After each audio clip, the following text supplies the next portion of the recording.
السلام عليكم ورحمة الله وبركاته. ونشهد أن لا إله إلا الله وحده لا شريك له، ونشهد أن سيدنا محمدًا عبده ورسوله। সকলে পড়ি আল্লাহুম্মা সাল্লি আলা মুহাম্মাদ ওয়া আলা আলি মুহাম্মাদ কামা সাল্লাইতা আলা ইব্রাহিম ওয়া আলা আলি ইব্রাহিম ইন্নাকা হামিদুম মাজিদ। اللهم بارك على محمد وعلى آل محمد كما باركت على إبراهيم وعلى آل إبراهيم إنك حميد مجيد. أما بعد فأعوذ بالله من الشيطان الرجيم. بسم الله الرحمن الرحيم. إن المسلمين والمسلمات والمؤمنين والمؤمنات والقانتين والقانتات والصادقين والصادقات والصابرين والصابرات والخاشعين والخاشعات والمتصدقين والمتصدقات والصائمين والصائمات والحافظين فروجهم والحافظات والذاكرين الله كثيرا والذاكرات أعد الله لهم مغفرة وأجرا عظيما. وقال تعالى: من عمل صالحا من ذكر أو أنثى وهو مؤمن فلنحيينه حياة طيبة ولنجزينهم أجرهم بأحسن ما كانوا يعملون. صدق الله مولانا العظيم. আজকে 30শে নভেম্বর 2025 রওজাতুস সুন্নাহ বালক বালিকা মাদ্রাসা আগ্রাবাদ ডবল মুরিং চট্টগ্রাম কর্তৃক আয়োজিত সিডিএ আবাসিক এলাকা আজকের এই পবিত্র দস্তারবন্দি ও বার্ষিক মাহফিলের শ্রদ্ধেয় সভাপতি, উপস্থিত হযরতে উলামায়ে কেরাম, শ্রদ্ধেয় মুরব্বিয়ানে আযম, আমার যুবক ভাইয়েরা, পর্দার আলের মা ও বোনেরা, আল্লাহ তাআলার অগণিত অসংখ্য প্রশংসা, যিনি দয়া করে মেহেরবানি করে আমাকে আর আপনাকে কোরআন কারীমের নিসবতে, দাওয়াত ও তাবলীগের নিসবতে, জিক্র ও ফিকরের নিসবতে একত্রিত হয়ে কোরআন কারীম থেকে কিছু কথা বলার শোনার তৌফিক দান করেছেন, এই জন্য বলি আলহামদুলিল্লাহ। আমি আপনাদের সামনে কোরআন কারীমের সূরাতুল আহজাব থেকে লম্বা একখানা আয়াতে কারিমা তেলাওয়াত করেছি। রাসূল করিম সাল্লাল্লাহু তাআলা আলাইহি ওয়াসাল্লামের কাছে সাহাবায়ে কেরামের মেয়েরা গিয়ে আরজ করলেন, ইয়া রাসূলুল্লাহ, কোরআন যেখানেই কথা বলে শুধু পুরুষদেরকে লক্ষ্য করেই কথা বলে। কোরআন আমাদেরকে যদি স্বতন্ত্রভাবে যদি কোরআনে কারীম আমাদেরকে স্বতন্ত্রভাবে কোনো খেতাব করত তো আমাদের কাছে ভাল লাগতো। যেখানে বলেছে ইয়া আইয়ুহাল্লাযীনা আমানু, লেকিন মোমেনাতদেরকে বলে নাই, নারীদেরকে বলে নাই, বলেছে পুরুষদেরকে। পুরুষদের অধীনেই আল্লাহ তাআলা মোমেন নারীদেরকেও ঢুকিয়ে দিয়েছে। এজন্য গোটা কোরআনে কারীমে শুধু একজন মহিলার নাম আছে, তার নাম হলো মারিয়াম। আর কারোর নাম নাই। আর কারোর কি নাই বলেন? নাম নাই। অন্যদেরকে কোন কোন নামে আছে? ইমরাআতু নূহ, নূহ আলাইহিস সালামের স্ত্রী, এই নামে আছে। কোন নামে আছে? লূত আলাইহিস সালামের স্ত্রী, এই নামে আছে। ওয়াকালাত ইমরাআতুহু, ইব্রাহিম আলাইহিস সালামের বিবি, এই নামে আছে। লেকিন নাম নিয়েছেন শুধু একজন নারীর, তার নাম মারিয়াম। তার নাম কি বললাম? হযরত মারিয়াম আলাইহিস সালামের নাম নিতে বাধ্য ছিলেন রব্বে করিম, কারণ তার স্বামী নাই। সুবহানাল্লাহ বলেন। তার কি নাই বলেন? স্বামী নাই। তাকে কার স্ত্রী বলবেন, এজন্য নাম নিয়েছেন। মারিয়াম কি নিয়েছেন বলেন? নাম নিয়েছেন। আর নবীদের পরে শুধু একজন মানুষের নাম কোরআনে কারীমে আছে, একজন সাহাবীর নাম কোরআনে কারীমে আছে। এটা হলো যায়েদ রাদিয়াল্লাহু তাআলা আনহু। ইযা কাদা যায়েদুন ওয়াতারা, একজন সাহাবীর নাম কোরআনে কারীমে আছে, তার নাম কি? হযরত যায়েদ রাদিয়াল্লাহু তাআলার নাম কোরআনে কারীমে স্বয়ং আছে। সুবহানাল্লাহ। আর হযরত সিদ্দিক আকবরের নাম উপনামে আছে, উপনাম। ইয ক্বালা লিসাহিবিহি লা তাহজান, যেদিন রাসূল তার সাথীকে বললেন আপনি চিন্তা করবেন না। এখানে সাহেব মানে সাথী। সমস্ত সাহাবীদেরকে রাসূল সাহাবী বলেছেন, আর সিদ্দিক আকবরকে সাহাবী রব বলেছেন। হযরত সিদ্দিক আকবরকে সাহাবী কে বলেছেন বলেন? স্বয়ং। আপনারা বসেন, ভাল লাগবে, অল্প সময় দাঁড়িয়ে থাকতে কষ্ট পাবেন। একটু এদেরকে নিয়ে নেন বাবা, একটু বসেন, আসেন বাবা, জি একটু নিয়ে নেন, একটু প্রশস্ত করে দেন। কোরআনে কারীমে আল্লাহ তাআলা বলেন, ওদেরকে যখন বলা হয় মজলিস প্রশস্ত করে দাও, তো তারা যদি মজলিস প্রশস্ত করে দেয়, ইয়াফসাহিল্লাহু লাকুম, তা আল্লাহ তাআলা এদের দিলগুলোকে প্রশস্ত করে দিবে। এটাও এই সূরার আয়াত, সূরা আহজাবের আয়াত।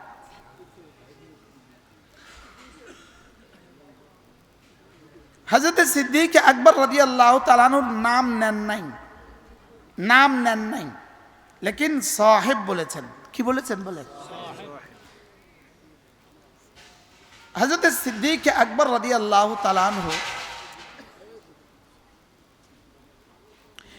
তাকে সিদ্দিক রাসূল বলেন নাই, আল্লাহ তাআলা বলেছেন। হযরত সিদ্দিক আকবরকে সিদ্দিক কে বলেছেন বলেন? আল্লাহ তাআলা বলেছেন। এটা আমাদের অনেকেরই জানা নেই। স্বয়ং রব বলেন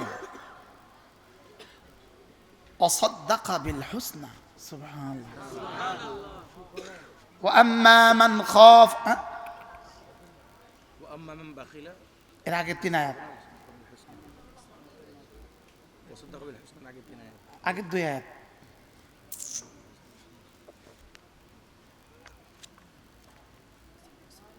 জি জি দেব, হয়েছে জি মাশাআল্লাহ, হয়ে গেল।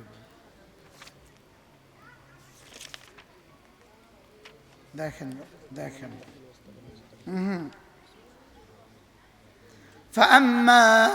فأما من أعطى واتقى، فأما من أعطى واتقى وصدق بالحسنى فسنيسره لليسرى। আল্লাহ তাআলা বলেন আবু বকর আবু বকর 3টা কাজ করেছে, আমি একটা করেছি। আবু বকর 1 নাম্বার আত, আমাকে দিয়েছে। ওয়াত্তাকা, আমাকে ভয় করার হক আদায় করেছে। ওয়াসাদ্দাকা বিল হুসনা, কালিমা তৈয়বার উপরে তাসদিকের হক আদায় করেছে। কয়টা? হযরত আবু বকর 3টা করেছে। রব্বে কারীম বলেন এই 3টার মধ্যে তার কোনো সানি নাই। সুবহানাল্লাহ বলেন। এই 3টার মধ্যে তার কোনো দ্বিতীয় নাই। আত শব্দটা 2 মাফুল লাগে, 2 মাফুল লাগে। আত একটা ফেল, এটা লেগে 2টা মাফুল লাগে, 2টা কর্ম লাগে। এটা একটা ক্রিয়া, তার লেগে 2টা কর্ম লাগে। লেকিন এখানে একটাও নাই। এই ক্রিয়াগুলোকে মাহজুব রেখেছেন, উজ্জ্ব রেখেছেন। এর তরজমা কি? মান আতানি, আমাকে দিয়েছে। সুবহানাল্লাহ, এক মাফুল হয়ে গেছে। 2 নাম্বার নাফসাহু ওয়া আমওয়ালাহু, তার জান মাল পুরোটা। সুবহানাল্লাহ, কি আবু বকর তার জান মাল পুরোটাই আমাকে দিয়েছে। সুবহানাল্লাহ, 1 নাম্বার। 2 নাম্বার ওয়াত্তাকা, আবু বকর আমাকে ভয় করার হক আদায় করেছে। ওয়াসাদ্দাকা বিল হুসনা, কালিমা তৈয়বার উপরে আবু বকর তাসদিক করেছে। আর কি কেউ তাসদিক করে নাই? না না, আবু বকর তাসদিকের হক আদায় করেছে। এই 3টাতে আবু বকর 1 নাম্বার। সুবহানাল্লাহ বলেন। সমস্ত সাহাবী, প্রত্যেক সাহাবী কোন না কোন বিষয়ে 1 নাম্বার। সুবহানাল্লাহ বলেন। কি বলছি বলেন, বলেন। কোন না কোন বিষয়ে প্রত্যেক সাহাবী 1 নাম্বার। সুবহানাল্লাহ বলেন। সাদাকাতের মধ্যে সিদ্দিক আকবর 1 নাম্বার, আদালতের মধ্যে ফারুক আজম 1 নাম্বার, সাখাওয়াতের মধ্যে ওসমান 1 নাম্বার, বেলায়াতের মধ্যে আলী 1 নাম্বার, তাফসীরের মধ্যে আব্দুল্লাহ ইবনে মাসউদ আব্বাস 1 নাম্বার, ফিকহের মধ্যে আব্দুল্লাহ ইবনে মাসউদ 1 নাম্বার, শাজাআতের মধ্যে হযরত খালিদ ইবনে ওয়ালিদ 1 নাম্বার। সুবহানাল্লাহ। একজন সাহাবী পৃথিবীতে সবচেয়ে বেশি জোরে দৌড়তে পারতেন। তার আগে তার পরে তার চেয়ে বেশি দৌড়নেওয়ালা মানুষ পৃথিবীতে আর কেউ হয় নাই। ইনি সালামা ইবনুল আকওয়া। সুবহানাল্লাহ বলেন। আজীব না? উহুদের যুদ্ধের পরামর্শের যেই কথাটা মক্কায় পৌঁছানোর জন্য যেই মহিলার চুলের বেনির মধ্যে চিঠি লিখে নিয়ে গেছিল, তা আল্লাহর নবী একজনকে বলছেন, ও তো চলে গেছে, তাকে কে ধরতে পারবে? সালামা বলেন, আমি রেডি। আর ও তো 3 দিন আগে গেছে, ওটে করে 3 দিন আগে গেছে, ঘোড়ায় করে 3 দিন আগে গেছে। সালামা বলেন, আমি পারবো ইনশাআল্লাহ। হয়তো সালামা দৌড় দিলেন আর তাকে ধরে ফেললেন।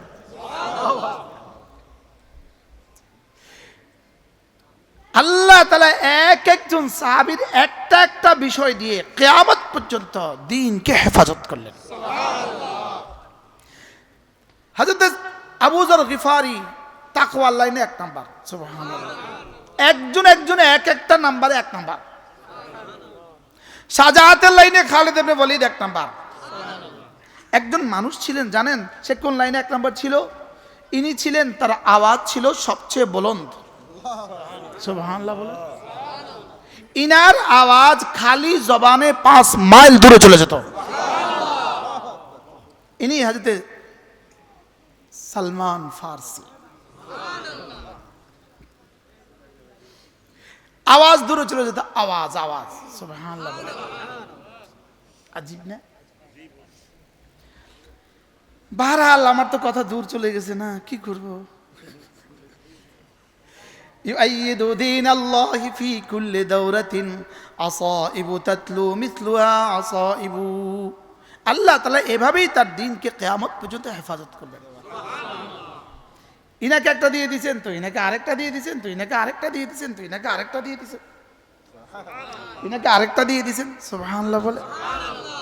একটা ফিলারে যেমন পুরা ঘর হয় না, সবগুলো ফিলার লাগে। সবগুলো ফিলারে যেমন পুরা ঘর হয় না, সবগুলো দেয়াল লাগে। সবগুলো দেয়ালে যেমন পুরা ঘর হয় না, সবগুলো ইট লাগে। এরকম আমাদের সকলের সমন্বয়ে পুরো ইসলাম। সুবহানাল্লাহ বলেন। আমাদের মধ্যে কেউ বা স্ট্রং বয়ান করে, ওনার স্ট্রং বয়ান দিয়ে ইসলাম। কেউ বা চোখের পানি দিয়ে বয়ান করে, তো ওনার চোখের পানি দিয়ে ইসলাম। কেউ বা মসজিদে মসজিদে ঘুরে ঘুরে দাওয়াত দেয়, তো এটা তার এই দাওয়াত দিয়ে ইসলাম। কেউ বা আমরা স্টেজে বলি, তো এটা দিয়ে ইসলাম। এই সবগুলোর সমন্বয়ে ইসলামের ঘর। সুবহানাল্লাহ বলেন। সবগুলোর সমন্বয় কি বলেন? ইসলামের ঘর, সবগুলোর সমন্বয়। একজন সাহাবী ছিলেন, তার নাম ছিল খুজাইমাতুল আনসারী রাদিয়াল্লাহু তাআলা আনহু। এনার নাম কি? খুজাইমা। ইনি এক বিষয়ে এক নাম্বার ছিলেন। বলবো? ইনি এক সাবজেক্টে বিশ্ব সেরা। ইনার কোনো স্থানই নাই তার ওই সাবজেক্টে। সুবহানাল্লাহ। ইনি যদি কোনো মানুষের পক্ষে ইনি যদি সাক্ষী দিতেন, তো ইসলাম কি বলে? ইনার এক সাক্ষী দুই সাক্ষী স্থলাভিষিক্ত। আজীব না? যদি সিদ্দিক আকবরও সাক্ষী দেন তাহলে দুজন লাগবে, ফারুক আজম সাক্ষী দিলেও দুজন লাগবে, লেকিন খুজাইমা সাক্ষী দিলে একজন দুজনের স্থলাভিষিক্ত।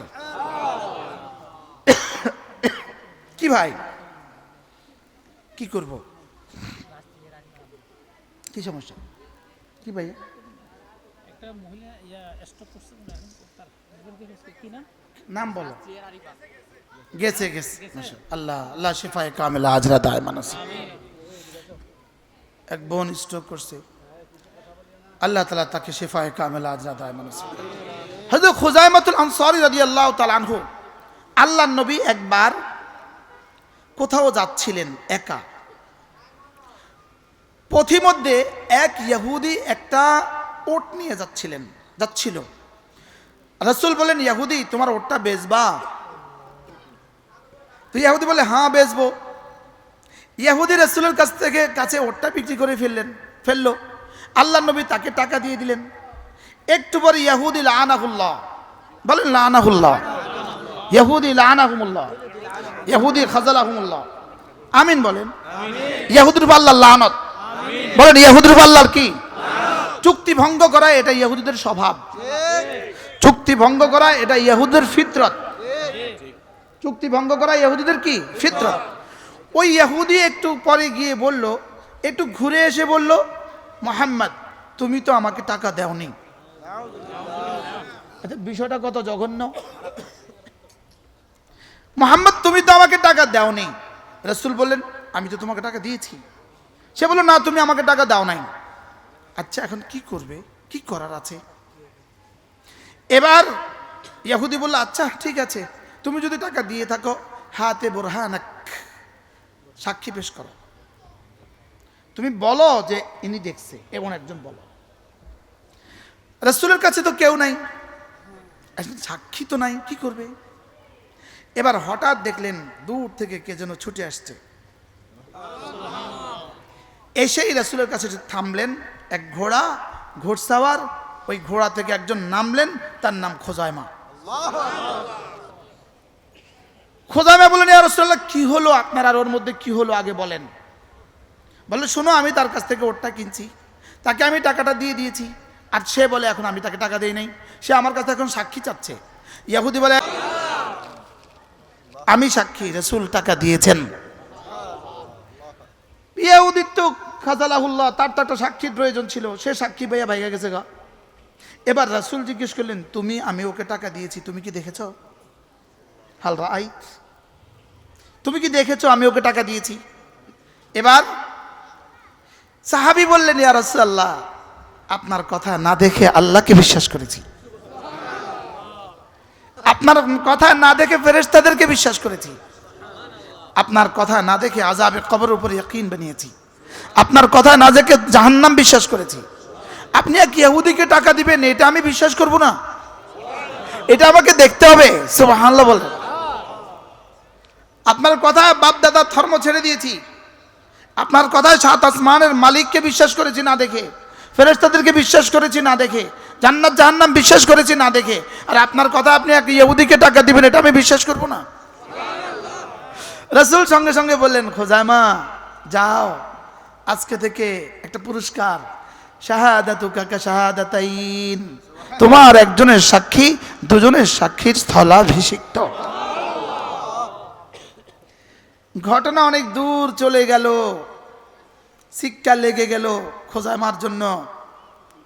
খোজামার সার্টিফিকেট হয়ে গেল, যেটা সিদ্দিক আকবরের জন্য হয় নাই। লেকিন খোজামার জন্য একটা সার্টিফিকেট হয়ে গেল। কি সার্টিফিকেট? এক সাক্ষী দুই সাক্ষী।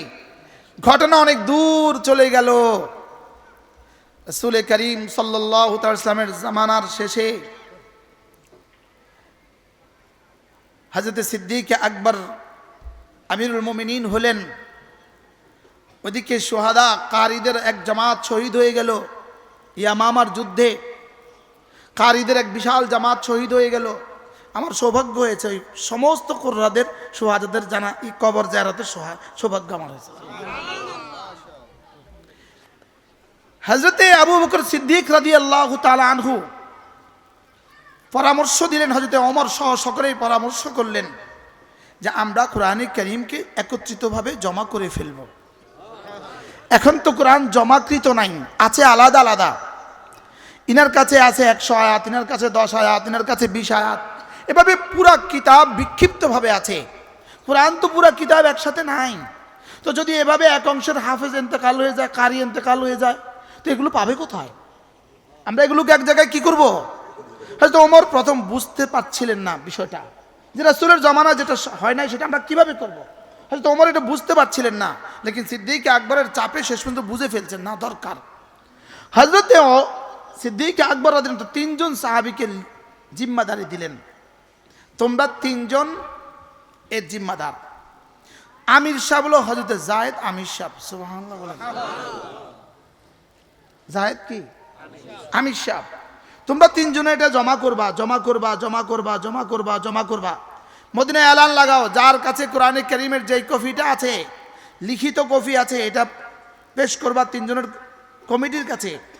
তবে শুধু লিখা দিলে হবে না, সাথে সাথে 1-2 জন সাক্ষী দিতে হবে। আমি রাসূলের সামনে এটা লিখছি, এই 2 জন দেখছে।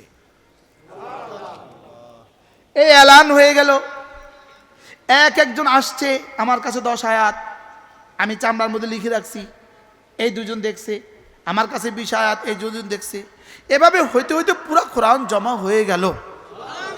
সবার কাছেই তো আছে, অল্প সময়ের মধ্যে পুরাটা জমা হয়ে গেছে। লেকিন কোরআনে কারীমের একটা আয়াত কেউ জমা দিচ্ছিল না। সেটা হলো সূরা তাওবার শেষ আয়াত, লাকাদ জাআকুম রাসূলুম মিন আনফুসিকুম আজিজুন আলাইহি মা আনিতুম হারিসুন আলাইকুম বিল মুমিনিনা রাউফুর রহিম। এই আয়াতে কারীমা কেউ জমা দিচ্ছিল না, কোথাও এটা পাওয়া যাচ্ছিল না। সকলেই মুখস্থ পারে, এটা সূরা তাওবার শেষ আয়াত, সকলেই মুখস্থ পারে, লেকিন লিখিতভাবে কেউ কি জমা দিচ্ছে না। তাহলে সকলেই পেরেশান। এখন কি তাহলে কোরআনে কারীমের একটা আয়াত কি ছুটে যাবে? এটা তো হইতে পারে না। ইন্না নাহনু নাযালনা যিকরা ওয়া ইন্না লাহু লাহাফিজুন। রব তো এটা সংরক্ষণের জিম্মাদার। কোরআন সংরক্ষণের জিম্মাদার কে? ওই জিম্মাদারির অংশ হিসাবে আজকের এই মাদ্রাসার এক ছাত্রী হাফেজা হয়। সুবহানাল্লাহ বলেন। এই মাওলানা আজিবের মেয়েটা হাফেজা হলো কেন? সংরক্ষণের জিম্মাদার কে? এজন্য পৃথিবীর আগের কোন ধর্মগ্রন্থের সংরক্ষণের জিম্মাদারিও আল্লাহ নেন নাই। কিয়ামত পর্যন্ত কোনো বই সংরক্ষিত থাকবে না। এর আগেও কোনো বই সংরক্ষিত ছিল না, আজকেও সংরক্ষিত হবে না। কিয়ামত পর্যন্ত কোনো বই সংরক্ষিত হবে না, সংরক্ষিত হবে শুধু কোরআন। শুধু এক বাচ্চা, এক মেয়ে বাচ্চা হাফেজা হওয়া, কত বছর বয়স? 9 বছরের একটা মেয়ে বাচ্চা হাফেজা হওয়া, এটা প্রমাণ করে কোরআন সত্য। কোরআন কি? এটা প্রমাণ করে কোরআন। আচ্ছা, 9 বছরের যে মেয়ে বাচ্চাটা ক্লাস 3-তে পড়ে, 4-এ পড়ে, একটা পৃষ্ঠা বাংলা, একটা পৃষ্ঠা ইংরেজি, একটা পৃষ্ঠা ভূগোল, একটা পৃষ্ঠা ইতিহাস মুখস্থ শোনাক, হ্যাঁ? লেকিন 9 বছরের বাচ্চা কত পৃষ্ঠা কোরআন শরীফ পারে? সুবহানাল্লাহ বলে।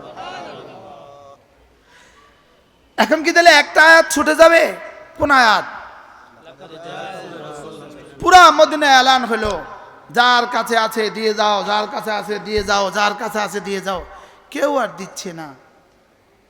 শেষ পর্যন্ত অনেক তত্ত্ব তালাশের পরে একজন আসা বললেন, জি আমার কাছে আছে, আমি লিখেছি, রাসূলের সামনে এটা আমি লিখছি। এবার বললেন সাক্ষী পেশ করো, তুমি যে রাসূলের সামনে লিখছো দুজনকে সাক্ষী পেশ করো।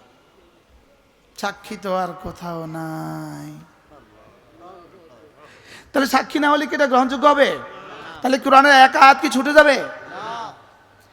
এলান চলছে চলছে চলছে, ভাই অমুকের কাছে এই কপি পাওয়া গেছে, কেউ যদি দেখে থাকো রাসূলের সামনে লিখেছে তুমি সংবাদ দাও।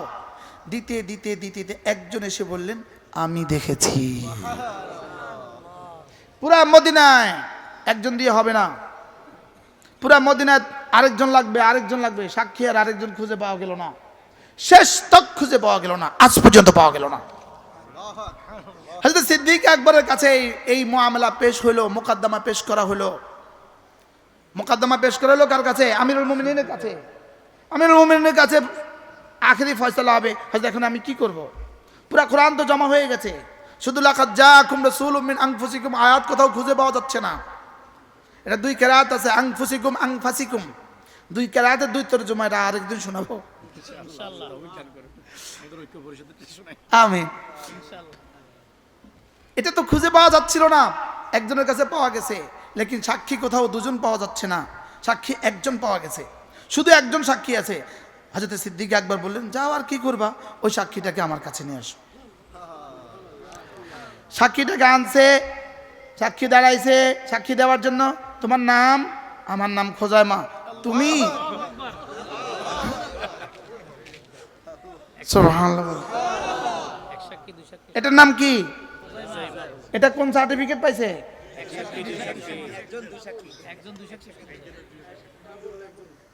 একজন ডবল। এটা তো এক সবাব দুই সবাবের কায়েম মাকাম। যে শাহাদাতুকা কা শাহাদাতাইন, এটা এক সাক্ষী ডবল। রব্বে কারীম সেদিন এই ইন্তজামটা কেন করলেন?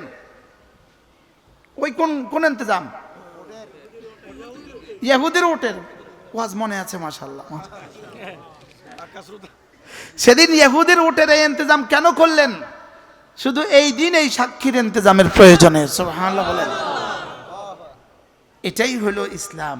এক জাররা এখানে কোনো সংশয় নাই, এক জাররা কোনো সন্দেহ নাই। সুবহানাল্লাহ বলেন। কথা তো আমার দূর চলে গেছে না, কি করতাম? একজন সাহাবী,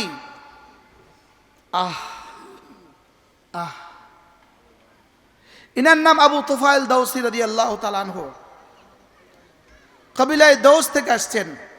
ইনার হাতেই হযরত আবু হুরায়রা মুসলমান হয়েছেন। সুবহানাল্লাহ। হযরত আবু হুরায়রার গোত্রের মানুষ, গোত্রের সরদার আবু তুফাইল দাউসী রাদিয়াল্লাহু তাআলা আনহু, ইনি মক্কায় কোনো প্রয়োজনে আসছেন। মক্কা আসার সঙ্গে সঙ্গে মক্কার মানুষ তার কানে কানে বলে দিল, এই মক্কাতে কিছু মানুষ আছে ওয়াহাবি ওয়াহাবি। এখানে কিছু মানুষ আছে ওয়াহাবি ওয়াহাবি। আপনাদের চিরঙ্গে আসেনি ওয়াহাবি? হ্যাঁ, আসল মুসলমানদেরকে ওরাও সওয়াবি বলতো, এরা ওয়াহাবি বলে। সাহাবীদেরকে কুফার মক্কা সওয়াবি বলতো, সওয়াবি। আর এখানকার চিটাগাঙ্গের মানুষ আসল মুসলমানদেরকে বলে ওয়াহাবি। কি বলছি? সওয়াবি সওয়াবি সওয়াবি না, সাজা মিলে বলে, এখানে ওয়াহাবি বলে, ওয়াহাবি বলে না, সওয়াবি আর ওয়াহাবি। মানে ওখানে কি বলতো? সওয়াবি বলেন, কি বলতো? সওয়াবি। ওরা বলতো আমাদের দেশে কিছু মানুষ আছে সওয়াবি। সওয়াবি মানে যারা আগের ধর্ম ছেড়ে দিয়েছে, যারা আগের ধর্ম কি, তো ওদেরকে কি বলতো? সওয়াবি। তাহলে সাহাবী রাসূলদেরকে বলতো সওয়াবি, এখন সাহাবীদের অনুসারীদেরকে বলে ওয়াহাবি। বুঝেন না আপনারা? বুঝেন না বাবা? তাহলে বুঝা গেছে সওয়াবি যেমন গালি, ওয়াহাবিও গালি। বলেন সওয়াবি কি, ওয়াহাবিও কি? গালি। গালি, এটা একটা গালি। এটা যারা দেয়, ওটা যারা দেয় আর যারা খায়, যাদেরকে বলে এরা হলো আসল, যারা বলে তারা হলো নকল।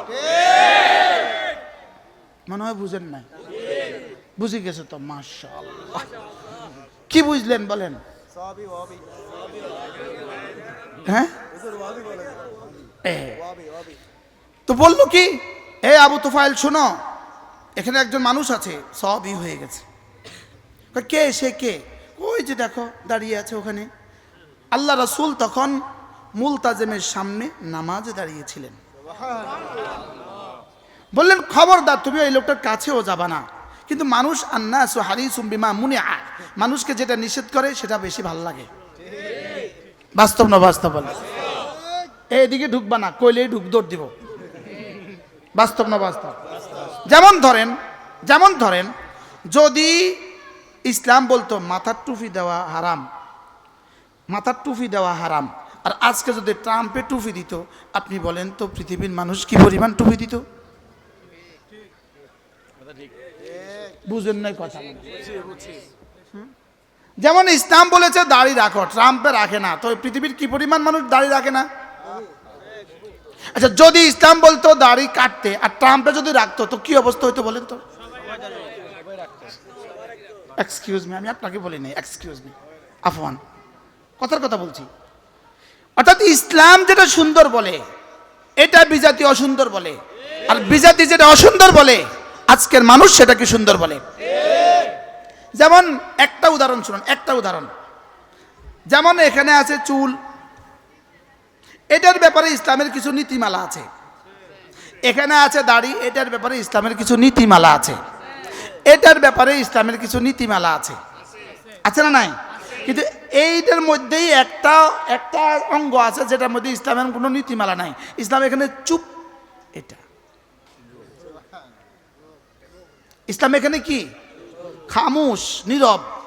ইসলাম যেখানে নীরব, এটার ব্যাপারে সারা পৃথিবীর সভ্য মানুষের কোনো উক্তি নাই।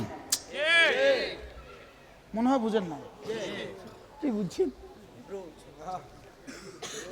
এটা কি ট্রাম্পে কাটে, শেভ করে? কেন? এখানে ইসলাম নীরব। বলেন এখানে ইসলাম কি? বলেন এখানে ইসলাম কি? যদি ইসলাম বলতো ভ্রু রাখা ওয়াজিব, তাহলে সবাই ভ্রু শেভ করে ফেলতো। হ্যাঁ, যেমন ধরেন আরেকটা উদাহরণ, টাকনুর নিচে পায়জামা, মেয়েরা টাকনুর নিচে পড়বে, পুরুষ টাকনুর উপরে উঠাবে। ইসলাম কি বলে? পুরুষ উপরে, মেয়েরা কোথায়? এবার আজকের আধুনিক পৃথিবীর মেয়েরা নিচে না মেয়েরা উপরে? এবার পুরুষ নিচে না উপরে?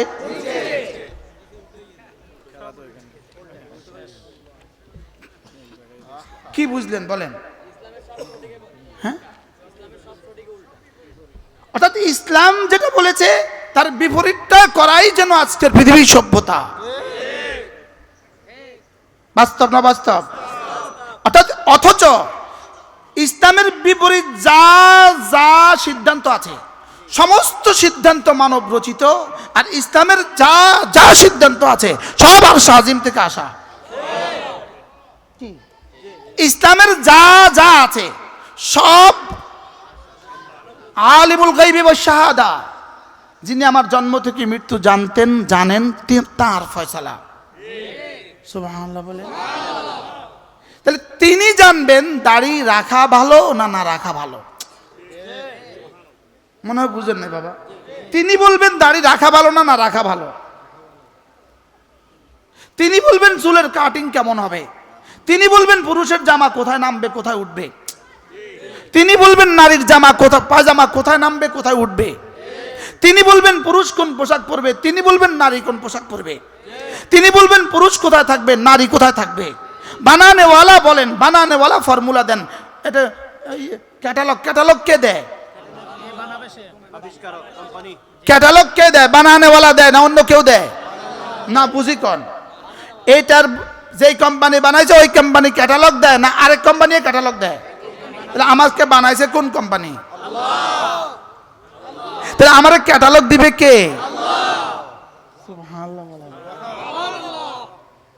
কি? আচ্ছা, যেমন ধরেন 30 বছরের এক যুবকের দাড়ি উঠে না, একদম উঠে না। আপনি বলেন, আমার কাছে ব্যক্তিগতভাবে কতজনে বলছে হুজুর দোয়া করেন দাড়ি ওঠে না। আমি কি ভাই আপনার তো বহুত ফায়দা হয়েছে ভাই, আপনি শেভ করার টিয়াত্তন বাঁচে গেছেন। মনে হয় বুঝেন না? আচ্ছা, দাড়ি যদি না উঠে এটা কি দোষ না গুণ? এটা বলে গুণ। পুরুষের দাড়ি না উঠা দোষ না গুণ? পুরুষের দাড়ি না উঠা দোষ না গুণ? তাহলে পুরুষের দাড়ি কাটা গুণ হবে কেন?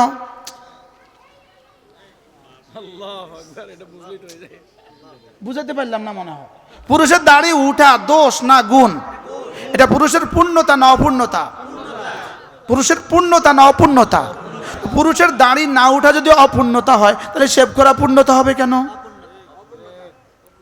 নারীর চুল উঠা না না উঠা?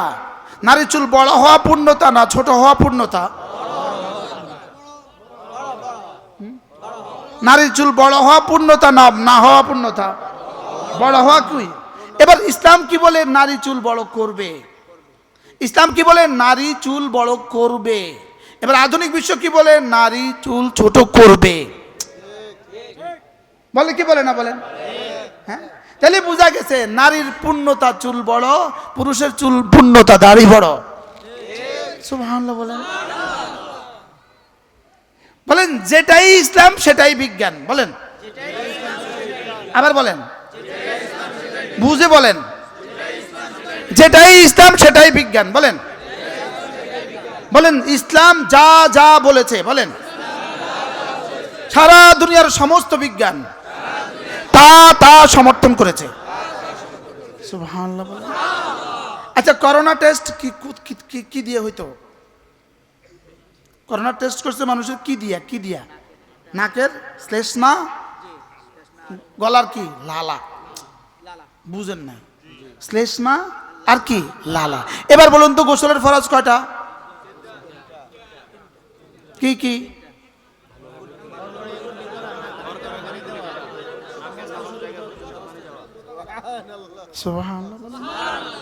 গড়গড়ার সাথে কি করা? না, নাকের নরম জায়গা পর্যন্ত কি দেওয়া? পানি পৌঁছানো। 3 নাম্বার কি? সমস্ত শরীর ধৌত করা। এবার বলুন তো দেখি ইসলাম ছাড়া কোন ধর্মে গড়গড়ার সাথে কুলি করা সুন্নত, মুস্তাহাব, নফল? আমাদের কাছে তো ফরজ। গোসলের জন্য ফরজ। সুবহানাল্লাহ বলেন। ফরজ গোসলে কি? ফরজ বলেন, ফরজ গোসলে কি? তাহলে এবার বলুন তো দেখি ওদের পরীক্ষাটা এখান থেকে হলো কেন? এখান থেকে হলো কেন? এবার বলেন তো করোনা হলো কেন? শুধু ইসলামের এই ফরজ বিধান না মানার কারণে। কি ভাই, আমি বুঝাতে পারলাম না? বুঝাতে পারছি? এটা ইসলাম শেষ পর্যন্ত মানতে বাধ্য হয়েছে না হয়েছে না বলেন? আচ্ছা, এবার বলুন তো দেখি করোনা থেকে বাঁচার জন্য 20 সেকেন্ড পরে পরে হাত ধৌত করুন, হাত ধৌত করুন। বুঝেন না কথা? কি বলছে বলেন না? আবার বলেন, হাত ধৌত করুন। 20 সেকেন্ড ধরে হাত ধৌত করুন, হাত ধৌত করুন। টেলিভিশন, রেডিওতে, মোবাইলে প্রতি সেকেন্ডে কি কইছে কর না? আচ্ছা, এবার বলুন তো দেখি আমরাই এক জাতি যারা প্রতিদিন কমপক্ষে 15 বার হাত ধৌত করে। খ্রিস্টান বিশ্ব কতবার ধৌত করে? ইহুদি বিশ্ব কতবার ধৌত করে? হ্যাঁ, কতবার? আচ্ছা, এবার বলুন তো দেখি, এবার ইসলাম বিজ্ঞান না বিজ্ঞান ইসলাম? বলেন ইসলাম বিজ্ঞান। বলেন বলেন ইসলাম কি? যদি কেউ বলে বিজ্ঞান ইসলাম না, বিজ্ঞান ইসলাম হতে যাবে কেন? ইসলাম বিজ্ঞান। মনে বুঝেন না কথা? আচ্ছা, টুপি মাথার সাথে মিলান না মাথা টুপির সাথে মিলান? মনে বুঝেন না? টুপি নি কিনা মাথার সাথে ফিট হয়েছে নি দেখেন না, মাথা নিয়ে দেখেন টুপির সাথে ফিট হয়েছে নি। মনে বুঝেন না? টুপি গিয়ে আপনি দেখেন কেসের সাথে, জামা দেখেন শরীরের সাথে মিলছে না, শরীর দেখেন জামার সাথে মিলছে নি। কি প্যান্ট শরীরের সাথে মিলান না শরীর প্যান্টের লগে মিলান? এবার কি বিজ্ঞান ইসলামের সাথে মিলাবেন না ইসলামকে বিজ্ঞানের সাথে মিলাবেন? যদি কোনো পয়েন্টে দেখেন এটা বিজ্ঞান ইসলাম বিরোধী, তাহলে বুঝবেন ইসলাম বিজ্ঞানের এই পয়েন্ট অচিরেই সংশোধনযোগ্য। সুবহানাল্লাহ বলেন। অচিরেই কি যোগ্য? যেটাই কোরআনের যে কোনো পয়েন্টের বিরোধী হয়েছে এটা পরবর্তী এডিশনে সংশোধনযোগ্য। সুবহানাল্লাহ। লেকিন কোরআন সংশোধনযোগ্য নয়। সুবহানাল্লাহ বলেন। পৃথিবীর সব বইয়ের উপরে লেখা আছে এত এডিশন, এত এডিশন, এত এডিশন। আমাদের এই গ্রন্থের সামনে লেখা নাই এত এডিশন, এত নম্বর এডিশন লেখা নাই। আরে সুবহানাল্লাহ বলেন। পৃথিবীর সব বইয়ের উপর লেখা আছে না এত সংস্করণ। আমাদের সংবিধানের সংস্করণ কততম চলতেছে? 23তম পরিবর্তন চলতেছে। বলেন 23তম কত? 56 বছরের 23তম হইলে বাকি 100 বছরের কততম হবে? হিসাব লাগান না। এখন যদি কেউ আবার এটাকে কি করেন, সংস্কার করেন, এই সংস্কার আবার সংস্কার হবে, ওটা আবার সংস্কার হবে, ওটা আবার সংস্কার হবে, লেকিন এটা সংস্কার নাই। সুবহানাল্লাহ বলেন না। এটার কি নাই বলেন? কিয়ামত পর্যন্ত ওযুতে 4 ফরজের পরিবর্তে 5 ফরজ বলো তো সংস্কার হবে না। আরে সুবহানাল্লাহ বলেন। কিয়ামত পর্যন্ত ফজরের 2 রাকাত আর 3 রাকাত হবে না। কিয়ামত পর্যন্ত মাগরিবের 3 রাকাত আর 4 রাকাত হবে না। There is no any addition. সুবহানাল্লাহ বলেন। There is no any রদ বদল।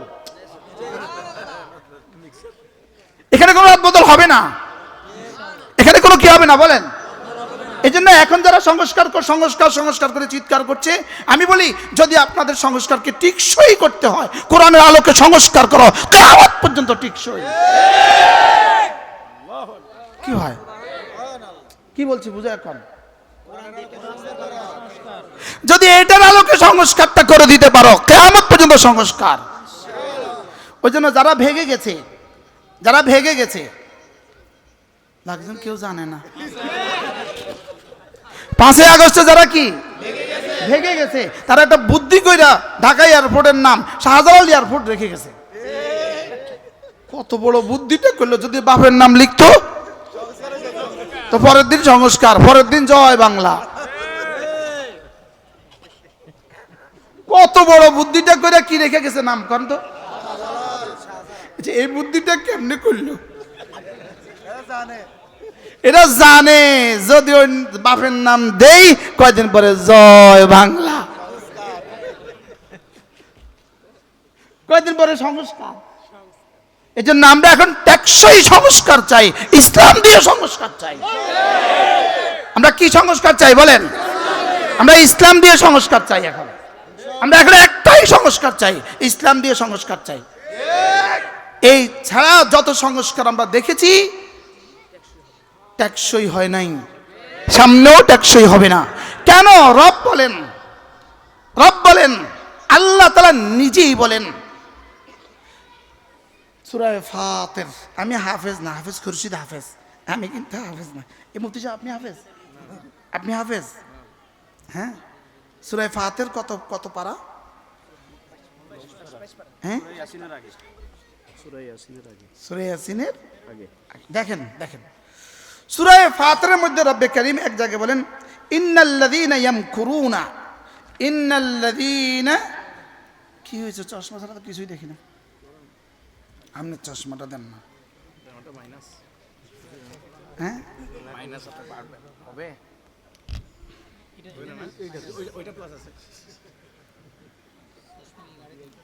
চশমা গাড়ি খেয়াল করেন, দেখেন সূরা ফাতির দেখেন।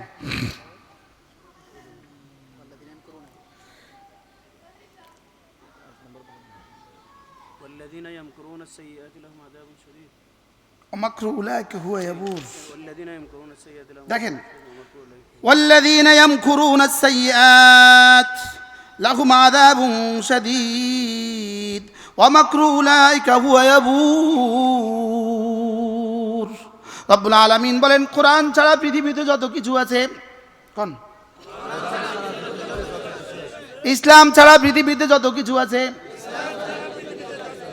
ইসলামকে ধ্বংসের জন্য পৃথিবীতে যত ষড়যন্ত্র আছে, ইসলামকে ধ্বংসের জন্য পৃথিবীতে যত ষড়যন্ত্র আছে, আল্লাহ তাআলা বলেন ওয়া মাকরু উলাইকা হুয়া ইয়াবুর। এদের ষড়যন্ত্র একদিন ধ্বংস হবেই হবে। এর বিপরীতে রব্বে কারীম বলেন ইন্নাল্লাযীনা ইয়াতলুনা কিতাবাল্লাহ ওয়া আকামুস সালাহ ওয়া আনফাকু মিম্মা রাযাকনাহুম সিররান ওয়া আলানিয়া ইয়ারজুনা তিজারাতান লান তাবুর। রব্বে কারীম বলেন কোরআন জীবনে কখনো ধ্বংস হবে না।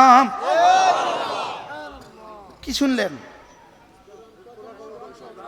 কোরআন কখনো কি হবে না? কোরআন জীবনে কখনো ধ্বংস হবে না। কোরআন জীবনে কখনো ধ্বংস হবে না। কোরআন ছাড়া সমস্ত শিক্ষা ব্যবস্থার রদবদল, ঠিক না ঠিক বলে? কোরআন ছাড়া সমস্ত জ্ঞান ও বিজ্ঞানের রদবদল, কোরআন ছাড়া সমস্ত টেকনোলজিতে রদবদল, কোরআন ছাড়া সমস্ত সায়েন্সের রদবদল, বলে না? হ্যাঁ, কোরআন ছাড়া তোমাদের সংবিধান 23তম রদবদল। এখন যদি তোমরা করে যাও আবার হবে রদবদল, আবার করবা আবার হবে রদবদল, আবার করবা আবার হবে রদবদল। কোরআন লাগিয়ে দাও, কিয়ামত পর্যন্ত আর রদবদল হবে না। কি হয়? অমাকরু উলাইকা ইয়াবুর, মানে ধ্বংস হবে। এর আগে যদি একটা লান লাগাই দেন, লান তো মানে ধ্বংস হবে না। সুবহানাল্লাহ। তাহলে সারা দুনিয়ার আপনি কি মনে করেন এখন যারা আছে তারা চিরদিন থাকবে? হ্যাঁ, এখন যারা আছে তারা চিরদিন থাকবে কি? কালকে আমার এখানে একজন মেহমান আসছে, তার মামলা ছিল 41টা। ব্রাহ্মণবাড়িয়ার এক যুবক, ইউনুসিয়া মাদ্রাসার ছাত্র, দাওরা হাদিসের ছাত্র, তার মামলা ছিল 41টা। ওর নাম হয়ে গেছে 41 মামলা। ওর নাম কি? ওর নাম হলো, তোর নাম কি? আমার নাম 41 মামলা। তো কালকে আমার ইসলামী মজলিস আসছে, তাই বলছে কেমন আছেন? 41 মামলা। তো বলতেছে হুজুর আমার হয়েছে 41টা, হ্যার হয়েছে 550টা, হ্যার হয়েছে 580টা, এই পর্যন্ত হয়েছে 580টা। কয়টা? ওই ব্যাটার হয়েছে কয়টা? আল্লামা মামুল হকের হয়েছে 45টা। মামুল হকের ছিল 48টা। কয়টা? মামুল হকের ছিল 48টা। আর আমাদের মহিষীর হয়েছে 580টা। গতকালকে আমাদের এখানে একজন মেহমান আসছে, এক আলেম দ্বীন, তার ফাঁসির রায় হয়েছিল। তো ফাঁসির রায় হয়েছিল তিনি, আমি কি হুজুর কেমন আছেন? ফাঁসির রায়ওয়ালা ওয়াজ করে, আর যে ফাঁসির রায় দিয়েছে হ্যাঁ ফাঁসির রায় হয়। সুবহানাল্লাহ বলে কি বলে কি কি হয়? এগুলো প্রমাণ, রব যা বলেছেন সত্য বলেছেন। সুবহানাল্লাহ বলেন। হ্যাঁ, কথা আমার কোথায় চলে গেছে? হযরত আবু তুফাইল দৌসী রাদিয়াল্লাহু তাআলা, মনে আছে নি? হযরত আবু হুরায়রা যার দাওয়াতে মুসলমান হয়েছে, এই আবু তুফাইল দৌসী রাদিয়াল্লাহু তাআলা একজন সাহাবী। আরো মজার একটা খবর আছে, সারা পৃথিবীতে সর্বশেষ যিনি ইন্তেকাল করেন তিনি আবু তুফাইল দৌসী। 102 হিজরিতে এই সাহাবী ইন্তেকাল করেছেন। কত হিজরিতে? এরপরে আর কোন সাহাবী পৃথিবীতে ছিলেন না। এর আগে যিনি ইন্তেকাল করেছেন, দ্বিতীয়তম, ওয়াফাতের দিক থেকে দ্বিতীয়তম যে সাহাবী, এই সাহাবীর নাম আনাস ইবনে মালিক রাদিয়াল্লাহু তাআলা আনহু। ইনি ইন্তেকাল করেছেন 98 হিজরিতে। কত? 98 হিজরিতে শেষ সাহাবী ইন্তেকাল করেছে বসরা নগরীতে। এরপরে আর কোনো সাহাবী ছিলেন না। নাম কি? আনাস ইবনে মালিক। এবার প্রশ্ন, হুজুর আনাস ইবনে মালিক এত হায়াত পেলেন কেন? প্রশ্ন, হযরত আল্লাহ নবী যখন হিজরত করে আসলেন তখন আনাস ইবনে মালিকের বয়স 10 বছর। কত বছর? 10। এই বাচ্চাটাকে আনাস ইবনে মালিকের আম্মা রাসূলের কাছে নিয়ে এসে বললেন, ইয়া রাসূলুল্লাহ, আমার এই ছেলেটাকে আপনার খেদমতে দিয়ে গেলাম, ওর জন্য একটা শব্দ দিয়ে ওকে দোয়া করে দেন। রাসূল একটা শব্দ, কি হয় এই জন্য আজীব বিষয়। হযরত আনাস ইবনে মালিক রাদিয়াল্লাহু তাআলাকে এক শব্দই তো বলেছেন না? কি বলেছেন বলেন? আল্লাহ তার জান মালে বরকত দিয়ে দাও। কি পরিমাণ বরকত হয়েছে তার জীবনে? সুবহানাল্লাহ, 100 জন সন্তান। সুবহানাল্লাহ।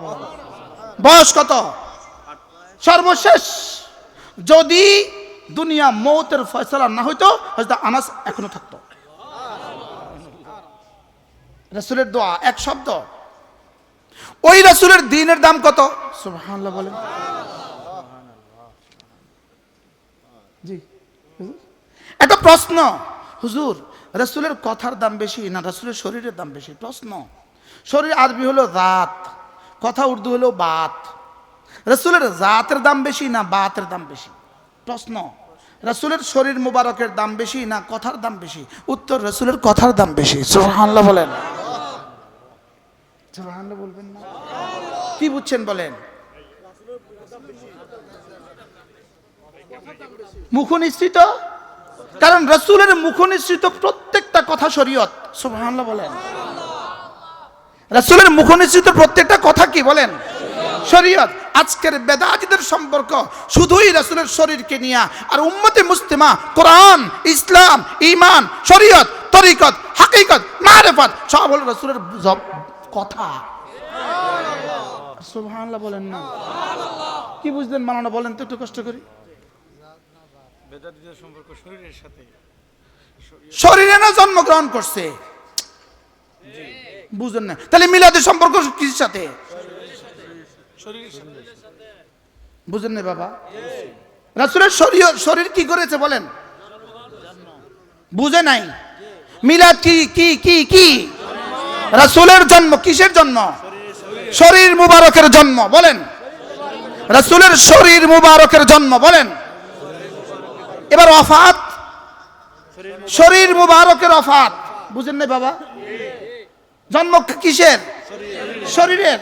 রাসূলের শরীরের সাথে আমার শরীয়তের সম্পর্ক, না রাসূলের জবানের সাথে আমার শরীয়তের সম্পর্ক? বুঝে গেছে।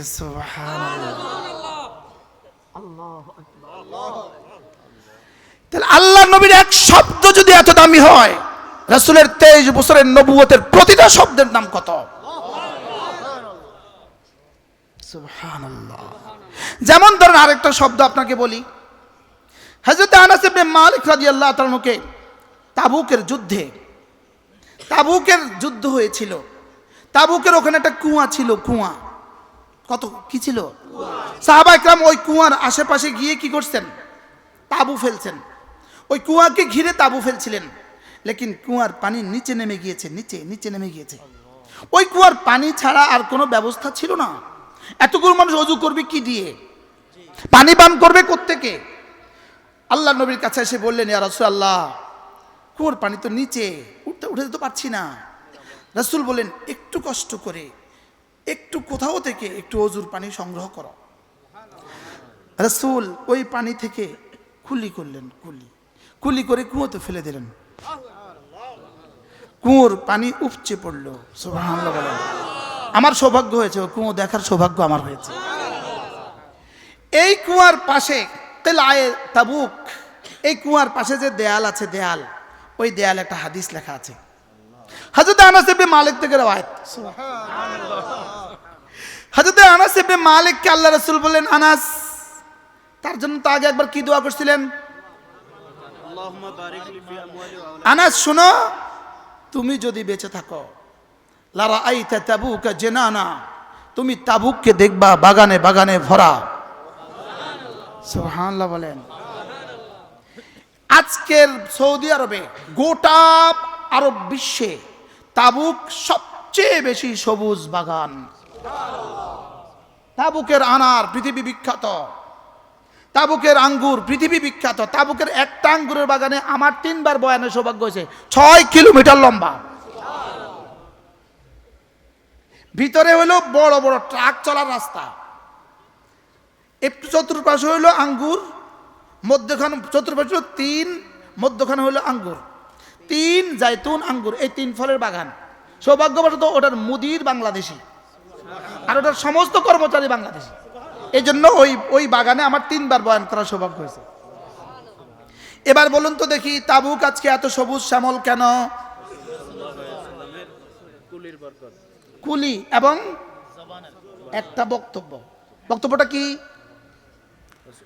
লারাইতা তাবুকা জানানা, তুমি তাবুককে দেখবা বাগানে বাগানে ভরা। সুবহানাল্লাহ বলেন। এই পাহাড়ে এই আঙ্গুর কেন? এই পাথুরে জমিনে এই বাগান কেন? রাসূলের এক শব্দ। যদি রাসূলের এক শব্দের দাম এত হয়, রাসূলের পুরো কোরআনের দাম কত? এবার বুখারী, মুসলিম, তিরমিজি, আবু দাউদ, নাসাঈ, মুওয়াত্তা মালিক, মুওয়াত্তা মুহাম্মদের দাম কত? এবার সমস্ত আহাদিস নববীর দাম কত? যেমন রাসূলের আরেকটা শব্দ বলবো, আমি কোথায় ছিলাম, কোথায় হারিয়ে যাচ্ছি, কি করব? হযরত আবু হুরায়রা মুসলমান হয়ে গেলেন কার হাতে? আবু তুফাইল দৌসি, এই কবিলার মানুষ হযরত আবু হুরায়রা। হযরত আবু হুরায়রা মুসলমান হয়ে গেলেন, লেকিন মা তো মুসলমান হননি। হযরত আবু হুরায়রা কালেমা পড়ে ঘরে আসলেন, মাকে একটু কিছু বললেন, মা রাসূলকে গালি দিল। আবু হুরায়রা কষ্ট হয়ে গেল, ছুটে গিয়ে ইয়া রাসূলুল্লাহ, মা আপনাকে গালি দিয়েছে, এটা সহ্য হয় না, কি করব? তোমার মা আর তুমি আর তোমার মার মামলা, এটা আমি কি করব? একটু তো পারেন ইয়া রাসূলুল্লাহ, মার জন্য একটু দোয়া করে দেন, একটু দোয়া। কি কি কি কি মার জন্য একটু দোয়া করে দেন। আল্লাহ নবী এক শব্দ বললেন, ছোট্ট এক শব্দ, আল্লাহুম্মা দে উম্মা আবি হুরায়রা, আল্লাহুম্মা দে উম্মা আবি হুরায়রা, আল্লাহ আবু হুরায়রার মাকে হেদায়েত দিয়ে দিন। হযরত আবু হুরায়রা বুঝে গেলেন শিক্ষা তো লেগে গেছে, মুহাম্মদুর রাসূলুল্লাহর দোয়া, সুবহানাল্লাহ। এবার হযরত আবু হুরায়রা দৌড় দিলেন আর ভাবতে লাগলেন, দেখি রাসূলের দোয়া আগে পৌঁছে না আবু হুরায়রা আগে পৌঁছে। আবু হুরায়রা ঘরে গেলেন, আম্মা ভিতর থেকে বললেন, আবু হুরায়রা অপেক্ষা করো, তোমার মা আমি গোসল করছি। হযরত আবু হুরায়রা বাইরে অপেক্ষা করলেন আর ভাবতে লাগলেন, রহমতে দো জাহার দোয়া, সুবহানাল্লাহ বলেন, নবী রহমতে দো জাহার দোয়া, আজকে দেখি দোয়া আগে না আমি আগে।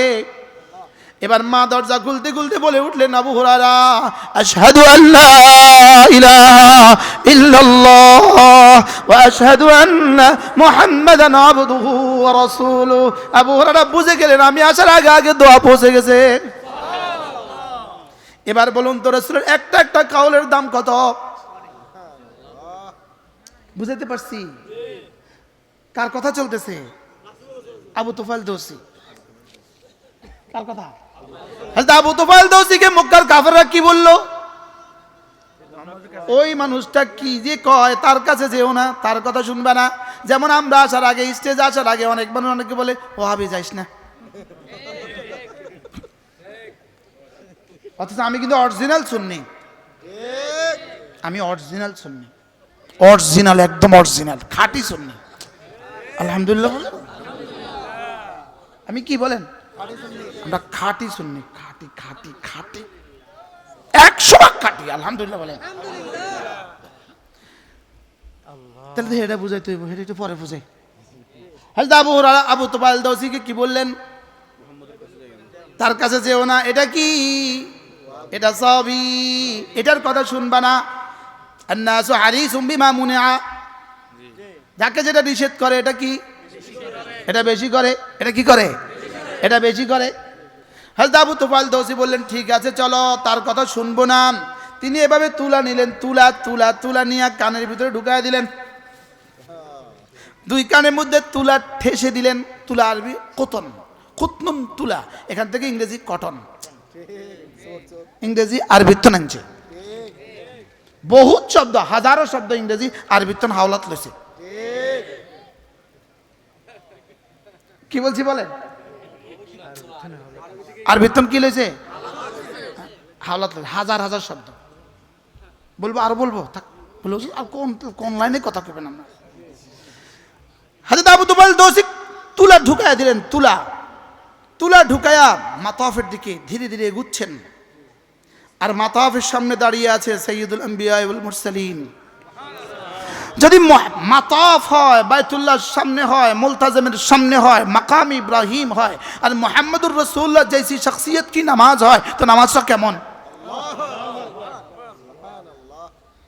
কি হয়?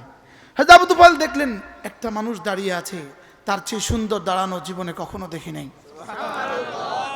আর দাঁড়ানো দেখেই তো কাবু, সুবহানাল্লাহ বলে। তার চেয়ে সুন্দর বডি, সুন্দর অবকাঠামো জীবনে আর কখনো দেখি নাই। আর মজার খবর হইল, সমস্ত কোন নবীকে আল্লাহ কালো বানান নাই। কি বলছি বলেন? পৃথিবীর কোন নবী আল্লাহ কালো বানান নাই, পৃথিবীর কোন নবীকে আল্লাহ দুর্বল বানান নাই। সুবহানাল্লাহ বলে। হ্যাঁ, এই স্ট্রং, সুবহানাল্লাহ বলে। বাহ, তাহলে আর কথা মনে হয়েছে। হযরতে আবু তুফাইল দৌসি রাদিয়াল্লাহু তাআলা দাঁড়ানোর স্টাইল দেখেই পাগল হয়ে গেছে, এত সুন্দর মানুষ হতে পারে। সামনে দেখছে না পেছন দেখছে? ধীরে ধীরে ধীরে এগুচ্ছেন এগুচ্ছেন এগুচ্ছেন, কানের ভিতরে কি? এবার হযরত আবু তুফাইল দাওসী রাদিয়াল্লাহু তাআলা আনহু হঠাৎ হৃদয়ে আসলো এক কথা, কি রে, আমি আমার গোত্রের সর্দার, আমি এত ভাষাবিদ, আমি আরবি ভাষা বুঝি, আমি বড় সাহিত্যিক, আমি বড় পণ্ডিত, আর আমি কি পরিমাণ বোকা হইলে কানের তুলা দিয়ে দিই। এই তুলাটা কি করলেন, এই পরে হারায় যাবে আবার না, তুলাটা এই দেখেন, তুলাটা খুললেন, খোলা মাত্রই কানে পড়লো যে আয়াতে কারিমা, কুল আউযু বিরাব্বিল ফালাক,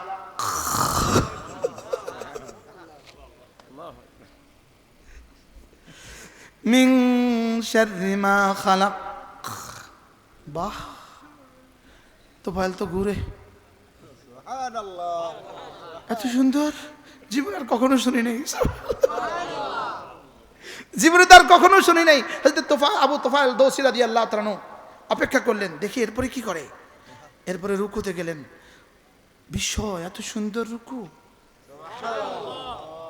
এরপরে সেজদায় গেলেন, এত সুন্দর সেজদা হইতে পারে। এরপরে তাশাহুদ পড়লেন, সালাম ফিরালেন। আবু তুফাইল সামনে এসে বললেন, ইকরা থানিয়ান মা ক্বরাতা ফিল কুরআন ফিস সালাহ, এতক্ষণ যা পড়ছিলে আবার শোনাও। এবার তো রাসূল শোনালেন। যদি রাসূলের জবান হয়, কোরআনে কারীমের তেলাওয়াত হয়, মজাটা কেমন। আল্লাহ নবী পড়ছেন সূরা ফালাক, আবু তুফাইল দাওসী মাথা নিচু করে চোখের পানি পড়ছে। বলে ফেললো, এর চেয়ে সত্য কথা জীবনে আর কোনোদিন শুনি নাই, এর চেয়ে সত্য চেহারা জীবনে আর কোনোদিন দেখি নাই, এর চেয়ে সুন্দর চেহারা জীবনে আর কখনো কাউকে দেখি নাই। বলেন, আমার নবীর চেহারা পৃথিবীর সবচেয়ে সুন্দর। সুবহানাল্লাহ বলেন। আমার নবীর চুলের ডিজাইন পৃথিবীতে সবচেয়ে সুন্দর। আমার নবীর পোশাক পৃথিবীতে সবচেয়ে সুন্দর। আমার নবীর বাচন ভঙ্গি পৃথিবীতে সবচেয়ে সুন্দর। আমার নবীর দেখা পৃথিবীতে সবচেয়ে সুন্দর। আমার নবীর বলা পৃথিবীতে সবচেয়ে সুন্দর। ওয়া আজমালু মিনকা লাম তালিদিন নিসাউ ওয়া আহসানু মিনকা লাম তারা কাত্তু আইনি।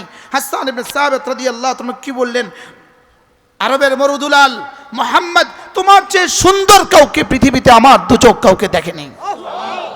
এবার আরো অ্যাডভান্স, মুহাম্মদ, তোমার চেয়ে সুন্দর কোন বাচ্চা পৃথিবীতে কোন মা জন্ম দেয় নাই। সুবহানাল্লাহ বলেন। আর ওই জামানার সবচেয়ে বড় কবি ছিল হাসান ইবনে সাবিত। সুবহানাল্লাহ বলেন। এটা হলো কবিতা এক নম্বর। সুবহানাল্লাহ। আরেকজন এক নম্বর বেরিয়ে গেছে। এটা কিসের মধ্যে এক নম্বর বলেন? এটা কবিতা এক নম্বর। এজন্য হুব্বে সাহাবা জিন্দাবাদ, হুব্বে সাহাবা জিন্দাবাদ। বলেন, হুব্বে সাহাবা জিন্দাবাদ, বুগজে সাহাবা মুর্দাবাদ। হযরত আবু তুফাইল দাওসী রাদিয়াল্লাহু তাআলা আনহু কালেমা পড়ে ফেললেন, আশহাদু আল্লা ইলাহা ইল্লাল্লাহ ওয়া আশহাদু আন্না মুহাম্মাদান আবদুহু ওয়া রাসূলুহু। বাহ বাহ বাহ। রাসূল বলেন, আবু তুফাইল, কাউকে কিছু বলো না, কিছু বলবা না, বললে পিটাই হবে, বলবা না, চুপে চুপে চলে যাও। বলে, ইয়া রাসূলুল্লাহ, আমি কি আমার গোত্রের কাছে গিয়ে বলতে পারবো? যাও, গোত্রের কাছে গিয়ে বলো। গোত্রের কাছে গিয়ে বললেন, গোত্র প্রধান গোত্রের কাছে গিয়ে বললেন, আমি একজনের চেহারা দেখেছি যার মতো চেহারা পৃথিবীতে আর কারো দেখি নাই। আমি একজনের কথা শুনেছি যার চেয়ে সত্য কথা পৃথিবীতে আর কেউ বলে নাই। এবার পুরা গোত্র মুসলমান হয়ে গেল। কি ভাই, ওই গোত্রেরই একজন আবু হুরায়রা। সুবহানাল্লাহ বলেন। এখন তো আরেক কথা মনে হয়ে গেছে, বলবো? তা আমার ওই আয়াত কোথায় যাবে? সাহাবাদের মেয়েরা রাসূলকে কি আরজ করলেন, ইয়া রাসূলুল্লাহ, কি ভাই, ইয়া রাসূলুল্লাহ, আমাদের নাম ধরে কেন বলেন নাই? তাহলে কোরআন, পুরা কোরআন একজন সাহাবীর নাম বলেছে যায়েদ, আর একজন নারীর নাম বলেছে মারিয়াম। মনে নাই আপনাদের কোথা থেকে কোথায় গেছি আমি? তার একজন সাহাবীর নাম মনে হয়ে গেছে, সাঈদ ইবনে আমির আল জুমাহি। বলেন, কি নাম? হযরত সাঈদ ইবনে আমির আল জুমাহি রাদিয়াল্লাহু তাআলা আনহু, ইনাকে আল্লাহর নবী হযরত ওমরের খেলাফতের জামানা ইনাকে ইয়ামানের হেমসের গভর্নর বানিয়ে পাঠিয়েছেন। হেমসের গভর্নর বানিয়ে পাঠিয়েছেন সাঈদ ইবনে আমির আল জুমাহি রাদিয়াল্লাহু তাআলা আনহুকে। একবার হযরত ওমর রাদিয়াল্লাহু তাআলা, আল্লাহু আকবার কবীরা, হেমস থেকে কিছু মানুষ মদিনায়ে তয়্যিবা হযরত ওমরের সাথে সাক্ষাৎ করতে আসলেন। হযরত ওমর বললেন তোমরা কতজন আসছো? বলে আমরা 100 জন আসছি। কতজন? প্রতিনিধি দল কতজন? 100 জন। আচ্ছা ঠিক আছে, একটা কাজ করো, তোমাদের হেমসের গরিবদের একটা তালিকা আমার সামনে দাও। তোমরা হেমস কোথায় অবস্থিত? ইয়ামানের এক শহরের নাম কি? হেমসের গরিবদের একটা তালিকা আমার সামনে পেশ করো। ওই তালিকা অনুযায়ী আমি তাদের জন্য কেন্দ্রীয় হুকুমত থেকে কিছু বরাদ্দ দিব, তোমরা এই বরাদ্দটা নিয়ে চলে যাবা। আচ্ছা ঠিক আছে। তারা একটা বরাদ্দ দিল। বরাদ্দ দিতে গিয়া 1 নাম্বার যার নাম লিখলো তিনি হেমসের গভর্নর সাঈদ ইবনে আমির আল জুমাহি। সুবহানাল্লাহ। কি বুঝলেন? কোন বুঝায় কোন বুঝেন না? হ্যাঁ, কত নম্বরের তালিকা? হযরত ওমর জিজ্ঞেস করেন, আমিরুকুম আফকারুকুম, তোমাদের আমির কি তোমাদের মধ্যে সবচেয়ে বেশি গরিব? বলে নাম, আমিরুনা আফকারুনা, আমাদের আমির আমাদের মধ্যে সবচেয়ে বেশি গরিব। হযরত ওমর, ইনি ওমর ওমর ওমর ইন্না শায়তান লা ইয়াখাফুক। এখন তো মন চাই এই সম্পর্কে কিছু কই। হযরত ওমর রাদিয়াল্লাহু তাআলা আনহু, হযরত ওমর রাদিয়াল্লাহু তাআলা বললেন, এদেরকে বললেন যাও এদেরকে মেহমানখানা দিয়ে দাও, এই 100 জনকে মেহমানখানা দিয়ে দাও। হযরত ওমর চুপে চুপে একটা তাজা দম ঘোড়া আনালেন, একজন তাজা দম প্রহরী আনালেন, মুজাহিদ আনালেন, আনিয়ে তার কাছে একটা চিঠি লিখে দিলেন, এরা এখানে থাকুক আর তুমি এই চিঠি নিয়ে হেমসে যাও। আর একটা ব্যাগ দিলেন, ব্যাগ, ওই ব্যাগের মধ্যে 1000 স্বর্ণ মুদ্রা পুরে দিলেন, ব্যাগের মুখটা বেঁধে দিলেন, আর বললেন এটা তুমি খুলবা না, সোজা গিয়ে ব্যাগটা আগে চিঠিটা দিবা, আমিরকে চিঠিটা দিবা, পরে ব্যাগটা তুলে দিবা। আর আমির কি করে এটা আমাকে খবর দিয়া আমাকে জানাবা। হযরত ওমর রাদিয়াল্লাহু তাআলা চিঠি লিখে দিলেন, 1000 স্বর্ণ মুদ্রা। এবার মুজাহিদ গেলেন, গিয়ে দরজায় খটখটালেন, আসসালামু আলাইকুম। আমির বের হয়ে আসলেন। আমির বের হওয়ার সঙ্গে সঙ্গে তিনি বললেন, চিঠি এই ধরেন আপনার জন্য চিঠি, আমিরুল মুমিনিনের পক্ষ থেকে চিঠি, আর এই ধরেন একটা ব্যাগ। চিঠিতে লেখা, মিন আমিরুল মুমিনিন ওমর ইবনুল খাত্তাব ইলা আমির হেমস সাঈদ ইবনে আমির আল জুমাহি। আমিরে হেমসের জন্য মদিনার গভর্নরের, মদিনার আমিরুল মুমিনিনের পক্ষ থেকে একটা গিফট, হাদিয়া, 1000 আশরাফি। সুবহানাল্লাহ বলেন। তিনি এই ব্যাগটা হাতে নিলেন, আমির ব্যাগটা হাতে নিলেন, হাতে নিয়ে চিৎকার করে বলে উঠলেন, ইন্না লিল্লাহি ওয়া ইন্না ইলাইহি রাজিউন। কি বলছেন? কোন ইন্না লিল্লাহ বলার কথা না আলহামদুলিল্লাহ বলার কথা? কতবার কোয়ার দরকার আলহামদুলিল্লাহ? আরে উনি কি পড়লেন? এত জোরে ইন্না লিল্লাহ বলছেন। ইন্না লিল্লাহকে বলে ইস্তেরজা। এটাকে কি বলে? ইস্তেরজা। ইন্না লিল্লাহর আওয়াজের ধ্বনিতে বিবি ঘর থেকে বলে উঠলেন, আকুতিলা ওমর কি নিহত হয়ে গেছে?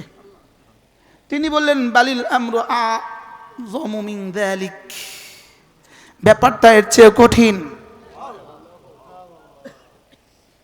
উলাইকা আবাই ফাজিনি বিমিথলিহিম ইয়া জারির ইদা জামাতনা ইয়া জারিরুল মাজামিউ। হযরত ওমর নিহত হয়ে গেছে, তিনি বলেন ব্যাপারটা এর চেয়ে কঠিন। বি বলেন, কি বলো তুমি?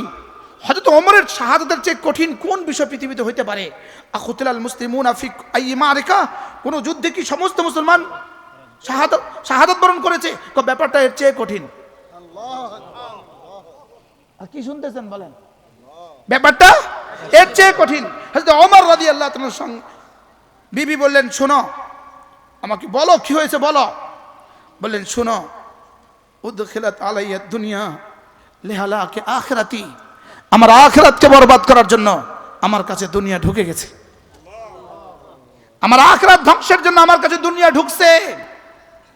হ্যাঁ, আমার জাতি, উলাইকা আবাই, এরা ছিল আমাদের আসলাফ, এদের বরকতে আমরা কোরআনওয়ালা, এদের বরকতে আমরা ঈমানওয়ালা। লিহালাকি আখিরাতি, আমার আখিরাত বরবাদ করে দেওয়ার জন্য আমার কাছে ঢুকছে, মাল ঢুকে গেছে। হাল তুঈনি আলা যালিক, তুঈনি, হাল তুঈনি আলা যালিক, তুমি কি এর উপরে আমাকে সাহায্য করবা? বিবি বলেন আমি সাহায্য করব। বলো তুমি কি আমাকে সাহায্য করবার উপরে? বলো কাসসিমিহা, 1000 স্বর্ণ মুদ্রা ফজরের আগে আগে হিমসের ফুকারাদের মধ্যে বন্টন করে দাও। কি শুনলেন? দুনিয়া ঢুকছে আখিরাত বরবাদের লাগা, বুঝে নাই কথা। দুনিয়া ঢুকছে কি লাগা? আখিরাত। তাহলে দুনিয়া আসে আখিরাত জিন্দা করার লাগে না আখিরাত বরবাদের লাগা? কি হযরতে সাঈদ ইবনে আমিরের এই ঘটনা দেখলেন কে? দূত। দূতের উপরে কি পয়গাম ছিল? দূত তো চলে গেল, দূত দিয়ে আমিরুল মুমিনিনকে এই ঘটনা শোনালেন। আমিরুল মুমিনিন ওই এবার হেমসের অধিবাসীদেরকে ডাকলেন, আসো আসো, যাও তোমরা শহরে ফিরে যাও, আর তোমাদের আমিরকে গিয়ে বলো আমি হেমস পরিদর্শনে আসব, আমি হেমস দেখতে আসব, আমি সাঈদ ইবনে আমিরের সাথে সাক্ষাৎ করতে আসব। কি ঘটে গেছে কিছু বলে নাই, যাও আমি আসব। আমিরুল মুমিনিন নির্দিষ্ট তারিখে হাজির হয়ে গেলেন। আমিরুল মুমিনিন বসা, পাশে হেমসের আমির বসা, সামনে সমস্ত মানুষ বসা। আমিরুল মুমিনিন জিজ্ঞেস করলেন, তোমাদের আমির? হ্যাঁ আমাদের আমির। বলো তোমাদের আমিরের বিরুদ্ধে কি তোমাদের কোনো অভিযোগ আছে? আর আমাদের আমিরা 832 বড়ি স্বর্ণ শুধু 2 লোকের রেখে দিছে। আমাদের আমিরা, আমাদের তো দুর্ভাগ্য, আমাদের তো আমির আর আসে না, আমিরা আসে। ইনশাআল্লাহ আগামী নির্বাচনে আমির আসবে, আমির আসবে ইনশাআল্লাহ। ইন্না মিনাল ইবাদ ইযা আকসামা আলাল্লাহ লা বারাহুল্লাহ, আমির আসবে ইনশাআল্লাহ। আমিরে হেমস এদিকে, আমিরে মদিনা এখানে। বলে তোমাদের কি কোনো অভিযোগ আছে? পিনপতন নীরবতা, কেউ কোনো কথা বলে না। একজন দাঁড়িয়ে বললেন, আমার একটা অভিযোগ আছে। কার বিরুদ্ধে অভিযোগ? বলেন বলো। হযরত ওমর তো ওমর, বলো। ইনি প্রত্যেক দিন একটা আমির বানালেন। দিনের বেলা আমাদের অভিযোগ শুনে, রাতে কোনো অভিযোগ শুনে না। ইনি আমাদের রাতে যখন দরজা বন্ধ পাই, রাতে কথা বলে না, দিনে কথা বলে, রাতে কথা বলে না। এই অভিযোগ। হযরত ওমর তো ওমর, রেগে বেগে আগুন। কারণ দর্শান, আপনি কেন রাতে কথা শুনেন না? কারণ দর্শান। হযরত হেমস বললেন, হযরত কাসসামতু হায়াতি, আমি আমার জীবনকে 2 ভাগে ভাগ করেছি। 1 ভাগ মাখলুকের জন্য, আর 1 ভাগ আরশ আজিমে মালিকের জন্য। আমি দিন তাদেরকে দিয়ে দেই, রাত তাকে দিয়ে দেই। কি আমরা দিনও ফেসবুকে দেই, রাতও ফেসবুককে দেই? বলেন না বাস্তব না বাস্তব? আমরা দিনও কাকে দিচ্ছি, রাতও কাকে দিতেছি? ফেসবুকে আমাদের জিন্দেগি, ফেসবুকে আমার জীবন, ফেসবুকে আমার মরণ, ফেসবুকে আমার ভালোবাসা, ফেসবুক আমার চোখ, ফেসবুক আমার কান, ফেসবুক আমার জবান, ফেসবুক আমার হাত, ফেসবুক আমার জওয়ানি, ফেসবুক আমার বউ, ফেসবুক আমার স্বামী। বাস্তব না বাস্তব কইছে? হ্যাঁ বাস্তব না বাস্তব? হ্যাঁ, ফেসবুককে স্বামী বানাইছে, ফেসবুককে বউ বানাইছে, মানে মোবাইলকেই বানাইছে বউ, ইউটিউবকে বানাইছে বউ, ইউটিউবকে বানাইছে স্বামী। মনে হয় আমি মিছা কথা কইতেছি? হ্যাঁ, কত টাইম দিতেছে এক একজন মোবাইলকে? হ্যাঁ, আমির কি বললেন? কাসসামতু হায়াতি বিকিসমাইন, আমি আমার জীবনকে 2 ভাগে ভাগ করেছি। 1 ভাগ আমি হেমসের অধিবাসীদেরকে দেই, আরেক ভাগ আমি আরশ আজিমে মালিককে দেই। রাতটা তাকে দিয়ে দেই, দিনটা তাদেরকে দিয়ে দেই। কি জবাব দিবে হযরত ওমরের? দ্বিতীয় নাম্বার, আর কারো কোনো অভিযোগ আছে? বলে জি আমার একটা অভিযোগ আছে। ইনি প্রত্যেক মাসে 1 দিন অফিসে আসে না। হুজুর আসেন, বসেন, মুরব্বিকে বসতে দাও বাবা। ইনি 1 দিনে অফিসে আসে না, 1 দিন ইনি অফিসে আসে না। বলে কেন আপনি অফিসে আসেন না 1 দিন? বলে তা আমার শুধু 1 জোড়া কাপড়। আর আমাদের ভাগলপুরিনীর 832 ভরি স্বর্ণ লকারে জমা আছে। আর কত সবরে নিয়ে গেছে আল্লাহ জানে। 14টা লাকিজে করে কিনেছে আল্লাহ জানে। 14টা লাকিজ নিছে। এগুলো একটু দূরে রাখছিল না, এগুলো লয়ে যায় তো আল্লাহ সারাইছে। কত ভরি রেখে গেছে? এটা 2টা লকার পাওয়া গেছে, আরো কত লকারের সন্ধান মিলে নাই আল্লাহ জানে। আর হযরত আমাদের আমিরের কি খবর?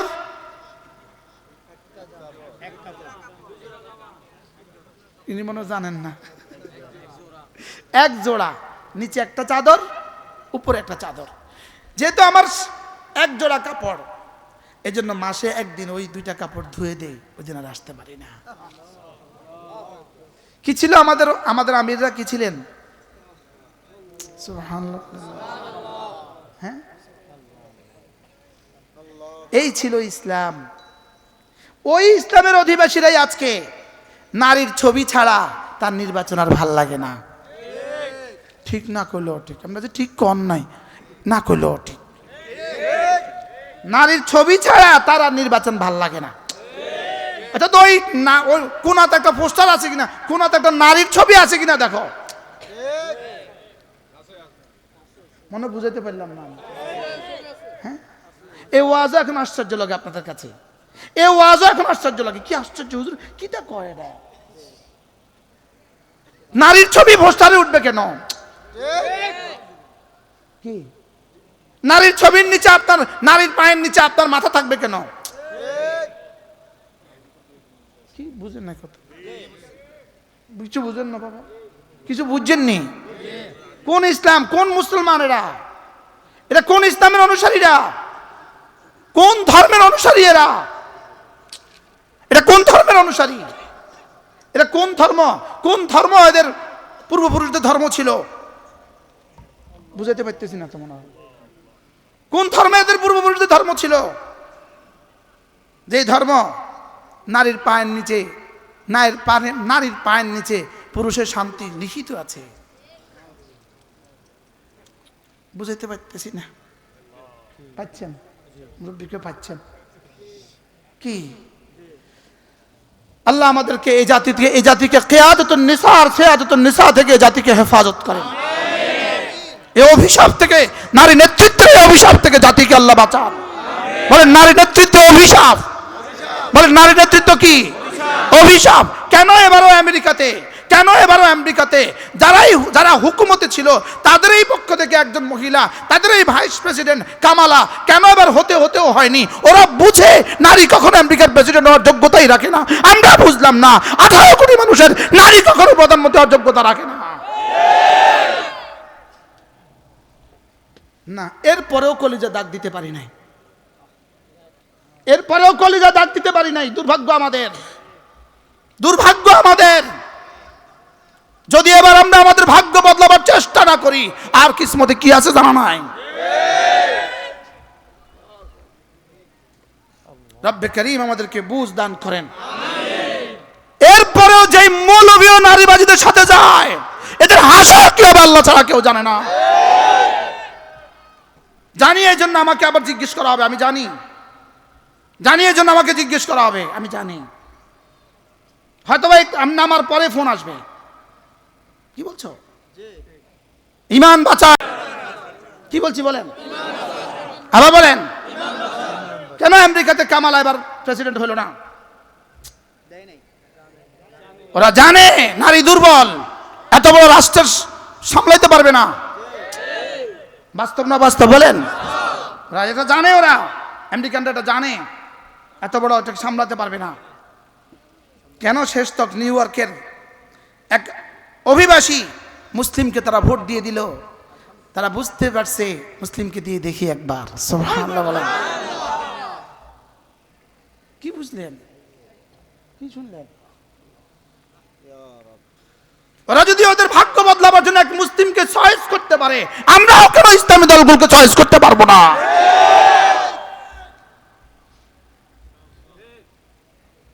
আমেরিকার ইতিহাসে আর কোন মুসলিম নিউ ইয়র্কের মেয়র হয় নাই। 7 বছর বয়সী এক মুসলিম, 7 বছর বয়সী, শুধু আমেরিকা তার বয়স 7 বছর। 18 বছর বয়সে সে অভিবাসী হয়েছে 18 বছর, গত 18 সনে 2018 সালে সে অভিবাসী হয়েছে, 2025 সালে সে নিউ ইয়র্কের মেয়র। শুধু এক মুসলিম, সুবহানাল্লাহ বলেন, জোহরান মামদানি, সুবহানাল্লাহ বলেন। এক মুসলিম প্রথম সাক্ষাতে ট্রাম্পের সাথে, প্রথম সাক্ষাতে, মিস্টার ট্রাম্প, ফিলিস্তিনে জুলুম চলছে, নির্যাতন স্ট্রিম রুলার চলছে, সেখানে আমার দেশ সহযোগিতা করছে, এটা মানা যায় না। সুবহানাল্লাহ বলেন না। কি বলছে? কাকে বলেছে? চিন্তা করেন, কল্পনা করেন, কি বলছে? জি মিস্টার ট্রাম্প, ফিলিস্তিনের অত্যাচারের যে স্ট্রিম রোলার চলছে, আমার আমেরিকার জনগণের ট্যাক্স দিয়ে সেই জুলুমের সহায়তা করা হচ্ছে, এটা আমি মানব না।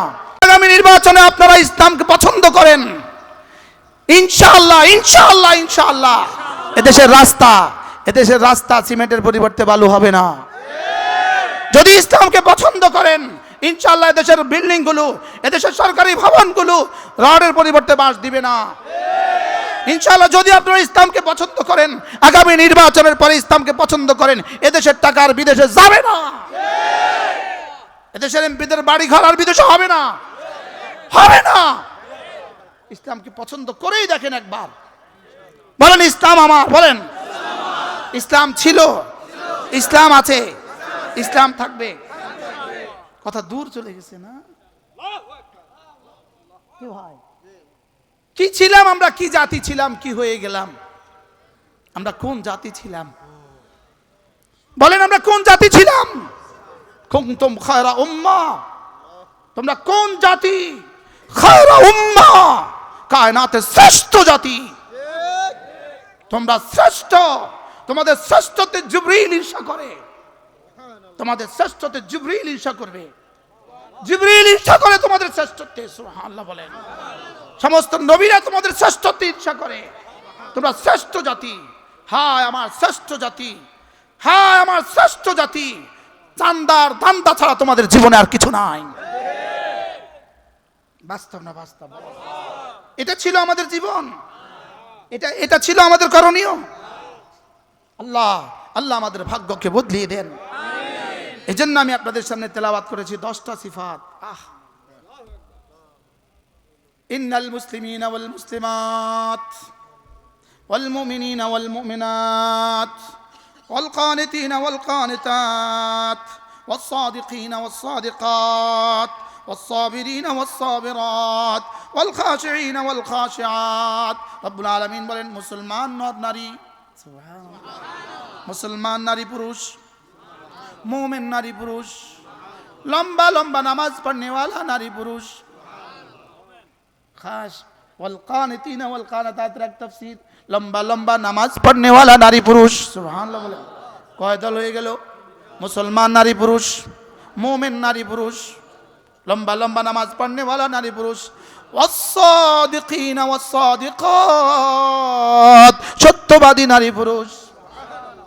কয় দল? 5 নাম্বার, ওয়াস সাবিরিনা ওয়াস সাবিরাত, সবরকারী নারী পুরুষ। কটা গেল? 6 নাম্বার, ওয়াল খাশিঈনা ওয়াল খাশিআত, বিনয়ের সাথে নামাজ পড়নে वाला নারী পুরুষ।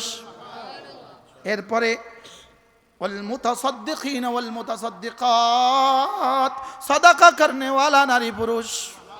এরপরে ওয়াস সাইমিনা ওয়াস সাইমাত, রোজা রাখনে वाला নারী পুরুষ।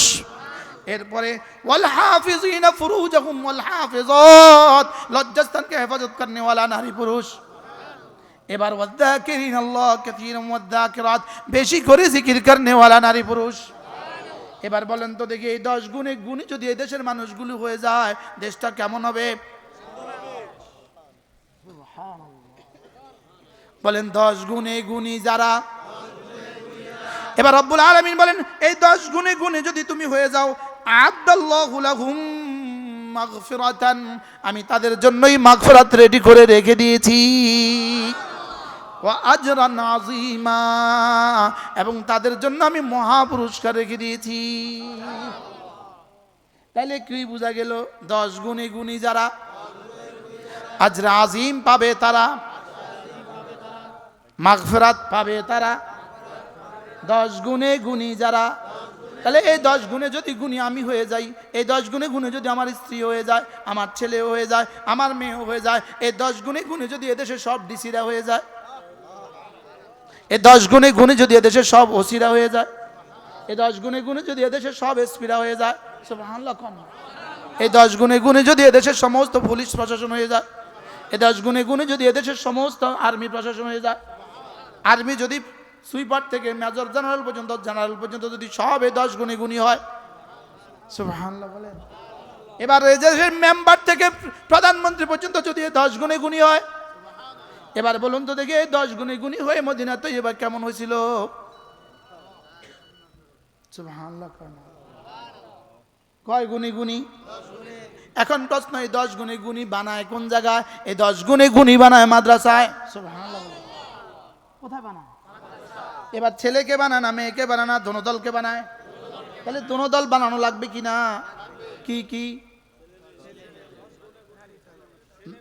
ছেলে মেয়ে কয় গুণে গুণী? 1 নাম্বার ইসলাম, 2 নাম্বার ঈমান, 3 নাম্বার কুনুত, 4 নাম্বার সিদক, 5 নাম্বার সবর, 6 নাম্বার খুশু, 7 নাম্বার সাদাকা, 8 নাম্বার সিয়াম, 9 নাম্বার হেফাজতে ফরজ, 10 নাম্বার জিক্রুল্লাহ। বুঝে মুখস্থ হয়েছে সবার? কি হয়? আল্লাহ আমাদেরকে 10 গুণে গুণী বানায় দেন। এবার এর সামনের আয়াত ধরেন ধরেন ধরেন ধরেন ধরেন ওমা কানা লিমুমিনিন ওয়ালা মুমিনাতিন ইযা কাদাল্লাহু ওয়া রাসূলুহু আমরান আন ইয়াকুনা লাহুমুল খিয়ারাতু মিন আমরিহিম। রব্বুল আলামিন বলেন, আমি যাকে মুমিন পুরুষ বানিয়েছি, যাকে মুমিন বানিয়েছি, আমি যা বলে দিয়েছি, আমার রাসূল যা বলে দিয়েছেন, এর বিপরীত করার কোনো সুযোগ নাই। আর কি কইতো? আমি যা বলেছি, বলেন আমি যা বলেছি, আমার রাসূল যা বলেছে, এর বিপরীত করার কোনো সুযোগ নাই। বলেন কি? তাহলে আমি নামাজের কথা বলেছি, বিপরীত করার কোনো সুযোগ নেই। আমি রোজার কথা বলেছি, বিপরীত করার কোনো সুযোগ নেই। আমি 10টা সিফাতের কথা বলেছি, বিপরীত করার কোনো সুযোগ নেই। সুবহানাল্লাহ বলেন। যদি কেউ বিপরীত করে, ওয়া মান ইয়াসিল্লাহ ওয়া রাসূলাহু, যদি কেউ এর বিপরীত করে, ফাকাদ দাল্লা দালালাম মুবিনা, সে গোমরা হয়ে গেছে। সে কি হয়ে গেছে? আল্লাহ আমাদেরকে 10 গুণে গুণী বানায়া দেন। এখন শিখবেন কোথায়? আমি 10 গুণ লিখে নিয়ে এসেছি। 10 গুণ, আমার একটা বই আছে 10 গুণে গুণী যারা। সুবহানাল্লাহ আমার গাড়িতে আছে। আমার একটা বিখ্যাত কিতাব আছে আল ওয়াবিলুস সাইয়্যিব, আল ওয়াবিলুস সাইয়্যিব। আমি কসম খেয়ে বলি, কোন খতিব যদি এই বই পড়ে, তার বয়ান সুন্দর হয়ে যাবে। কোন পীরে যদি পড়ে, তার পীরগিরি দামি হয়ে যাবে। বিশ্ববিখ্যাত কিতাব আল ওয়াবিলুস সাইয়্যিব ফিল কালিমিত তাইয়্যিব, আমাদের গাড়িতে আছে। যদি পারেন একটা নিয়ে যাবেন। বলেন ইনশাআল্লাহ, বলেন ইনশাআল্লাহ, বলেন ইনশাআল্লাহ, বলেন ইনশাআল্লাহ।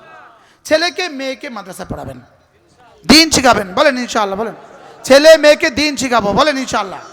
আজ থেকে 5 ওয়াক্ত নামাজ জামাতের সাথে পড়বো, বলেন ইনশাআল্লাহ, বলেন ইনশাআল্লাহ। আজ থেকে 5 ওয়াক্ত নামাজ কি জামাতের সাথে পড়বো।